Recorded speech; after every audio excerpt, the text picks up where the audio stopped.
The history you have been told is a half-truth. We have been taught to look at the men, the overseers with whips, the lawmakers in suits, the owners on horseback. But there was another shadow falling over the plantations. It was a shadow dressed in silk and lace. It was the white woman. For centuries, she has been painted as a bystander, a delicate figure on a porch, distant from the blood and the chains. The archives tell a different story. The diaries tell a different story. This is not a tale of passive witnesses. This is the history of the architects. The image is iconic. A woman stands on a grand southern porch. She is the Southern Belle. She is soft. She is fragile. She is pure. This image was not an accident. It was a shield. For over 100 years, history books and Hollywood movies worked together to build this porcelain statue. They wanted us to believe that the brutality of slavery was a man's world. They wanted us to believe that the women lived in a bubble of embroidery and tea parties, shielded from the screams in the fields. But a system as vast as American slavery cannot function with half of the ruling class sitting on the sidelines. The truth is buried in the paper trails they left behind. When you look at the census records of the 19th century, the numbers do not lie. Roughly 40% of slave owners were women. These were not just widows who inherited property by mistake. These were women who bought, sold, and traded human beings with the same cold calculation as any man. They didn't just live in the system. They operated it. The Southern Belle was a retroactive construction. The South needed her to exist so they could feel better about their past. If the women were innocent, then the culture was salvageable. But the lady of the house was often the most direct source of terror for the enslaved. While the men were away at the markets or in the legislature, the women were the ones in the house. They were the ones watching every move. They were the ones who noticed a second of hesitation in a servant's step. They were the ones who decided that a broken plate deserved a week of starvation. The power they held was unique. It was intimate. A male owner might whip a man in the field and walk away. A female owner lived inside the space of the enslaved. She was in the kitchen. She was in the bedroom. She was in the nursery. There was no escape from her gaze. Her control was not just about the whip. It was about the psychological weight of never being alone. She was the one who managed the domestic machinery. And that machinery was fueled by the bodies of other women and men. The records show that white women were often more resistant to the idea of abolition than men. Why? Because for a white woman in the South, owning an enslaved person was her only path to true financial independence.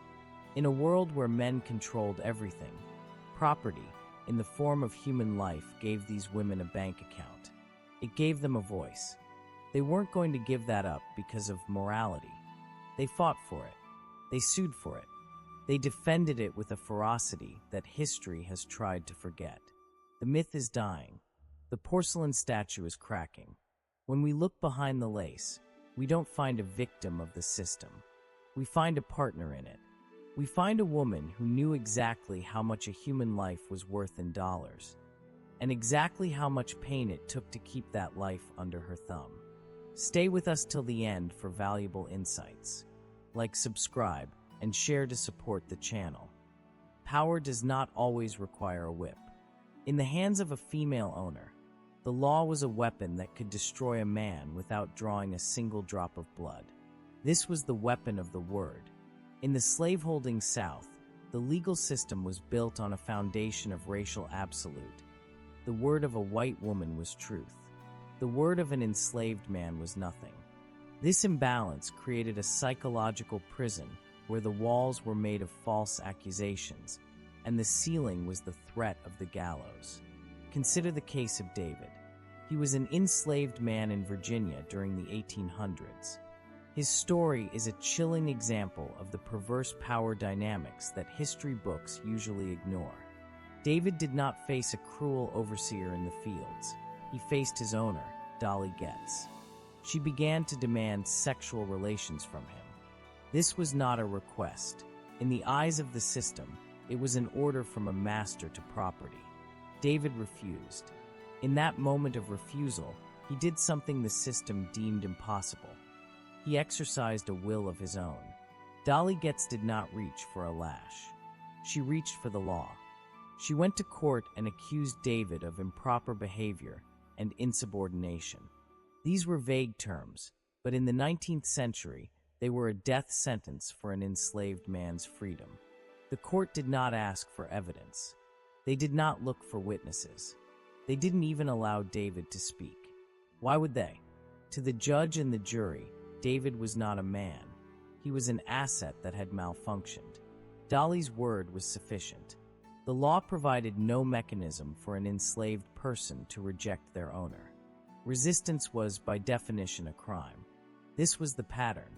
The threat of a false accusation was a shadow that followed every enslaved man who entered the big house. White female owners knew this with surgical precision. They understood that they could coerce any man into any act, sexual or otherwise, and if he resisted, they could simply claim he had looked at them inappropriately. A single scream or a pointed finger from a white woman could summon a lynch mob or a court-ordered execution. In Kentucky, another man, known only as James, lived through a similar nightmare. He was coerced for months by his female owner. When he tried to distance himself, when he tried to reclaim some shred of his own dignity, he wasn't beaten. He was sold. He was transferred to the South. This was a common tactic. If an enslaved man became a problem because he resisted the owner's advances, he was simply erased from the property. He was sold to the Deep South, separated from his family, and sent to a place where his past and his resistance no longer existed. This type of abuse rarely appears in official historical narratives because the people writing the history were the same people protecting the system. They used the language of indiscipline or immoral behavior. They blamed the victim. They turned the abuser into a victim of disobedient property. The silence surrounding these cases was not accidental. It was a carefully constructed wall designed to protect the image of white feminine purity. Behind that wall, men like David and James were broken by a system that gave their owners the power of life, death, and total sexual access, all protected by the absolute authority of a woman's lie. In the cold accounting of the slaveholding South, there was no room for the word motherhood. There was only production. To the white female owners of the 19th century, the body of an enslaved woman was a biological machine.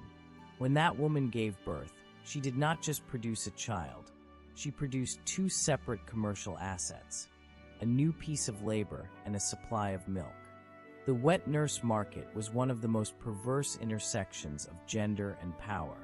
White women who did not want to nurse their own children, or who could not, simply reached into their property to fill the gap. They viewed the milk of an enslaved mother as a commodity, like cotton or sugar. It was something to be bought, sold, and extracted. The advertisements in Southern newspapers were chillingly direct. They would list a woman for sale, highlighting her good milk, as if she were a prize cow. Often, these ads included her own newborn child. Not because the owner cared about keeping the family together, but because the child was proof of the product. The baby was a technicality. The milk was the profit. When an enslaved woman was assigned to be a wet nurse for the white family, a brutal hierarchy was established. The white baby was fed first. The white baby was fed the best. The enslaved mother's own child was relegated to the leftovers. There are documented accounts of mothers returning to their quarters after a grueling day of nursing the owner's child, only to find their own baby weak and crying from hunger. In many cases, these black infants died of malnutrition, while their mothers were forced to keep the white children of the plantation healthy and fat. The white women who managed these arrangements did not see this as a tragedy. They saw it as equipment maintenance. If they provided extra food or a warm bed to a nursing enslaved woman, it wasn't out of a sense of sisterhood. It was because a starving nurse produces poor milk. The moment the white child was weaned, the care vanished. The enslaved woman was sent back to the fields or the laundry, her body exhausted, her own child often stunted or dead, with no recognition of the sacrifice she had been forced to make. This dynamic created a twisted intimacy. Some white children grew up with a deep physical bond to their nurses, having spent more time in their arms than their mothers. But the system was designed to crush that bond the moment it became a threat to power. Those same white children, once they reached adulthood, would often become the owners who whipped, sold, or separated the very women who had fed them from their own breasts. The milk had no memory. The power relationship was absolute, and the white woman of the house ensured it stayed that way. She was the one who controlled the nursery. She was the one who decided whose child lived and whose child was starved for the sake of the estate's comfort.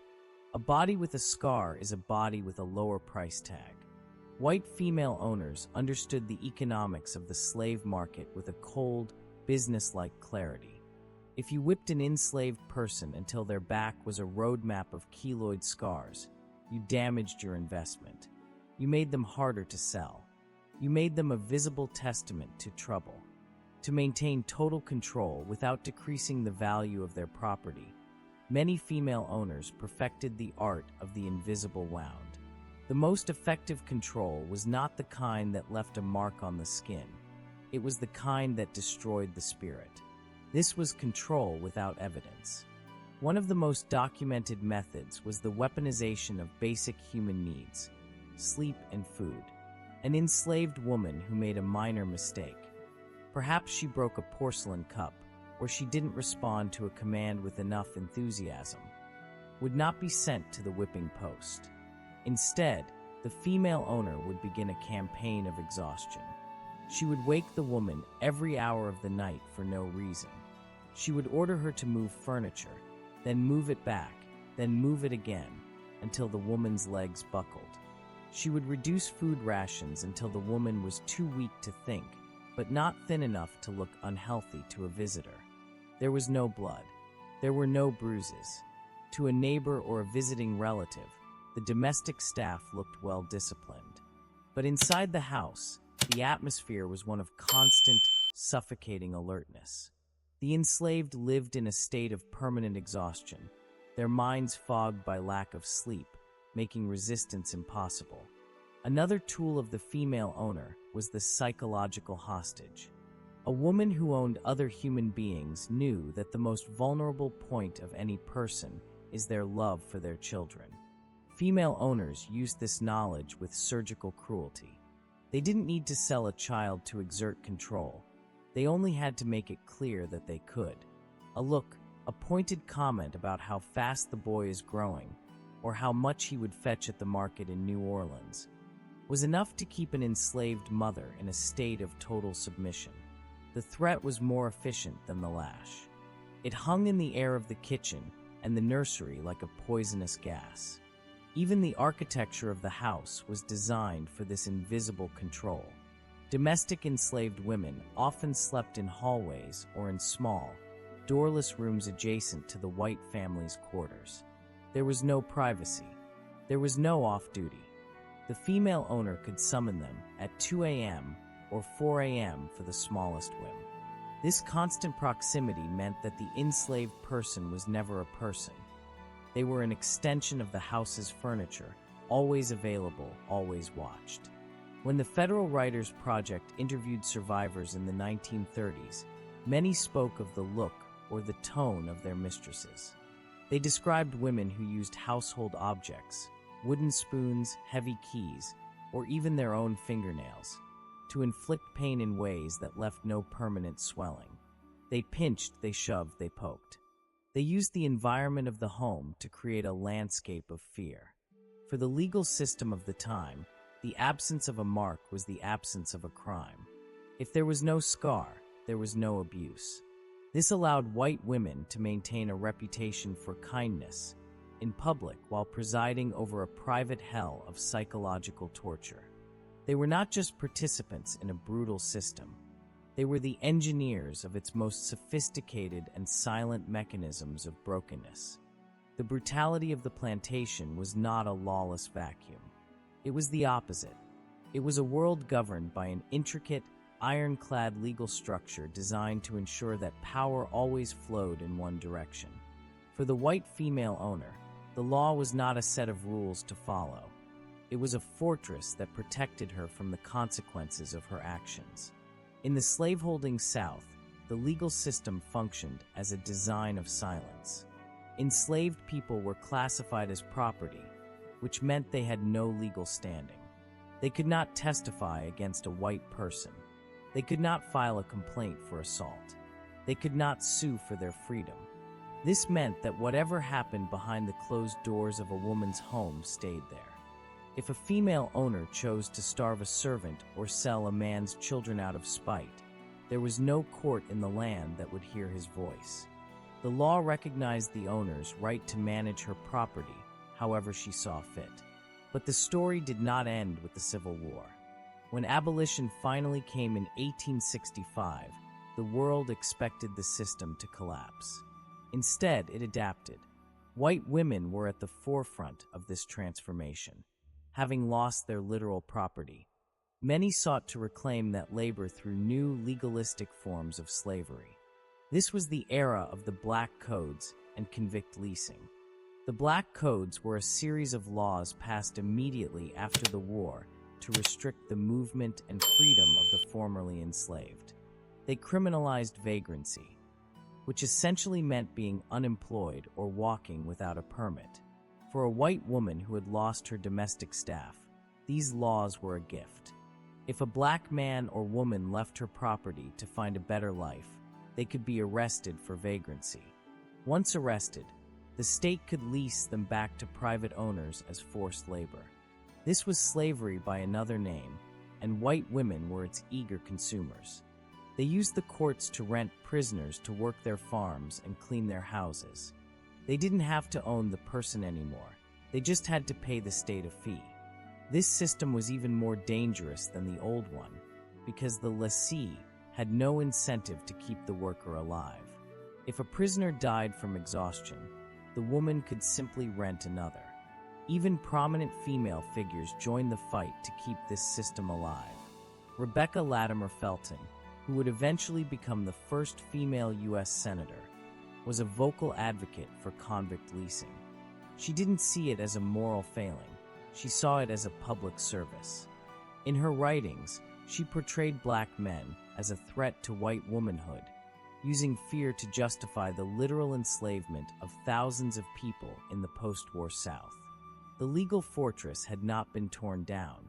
It had simply been remodeled. The names of the laws changed, but the objective remained the same: to ensure that the white woman of the house never had to work her own land or wash her own clothes. The law was the glue that held the hierarchy together, and when the old glue failed, the women of the South helped mix a new, more invisible batch. As the 20th century dawned, the physical chains were gone, but the psychological war was just beginning. The white women who had presided over the plantations and the courtrooms did not simply disappear into history. They became the authors of it. They realized that to protect their social status in a post-slavery world, they had to change the narrative. They had to turn the aggressor into the victim. This was the birth of the Lost Cause, a massive coordinated effort to rewrite the history of the South as a noble, gentle civilization that had been unfairly destroyed. At the heart of this rewrite was the cult of white womanhood.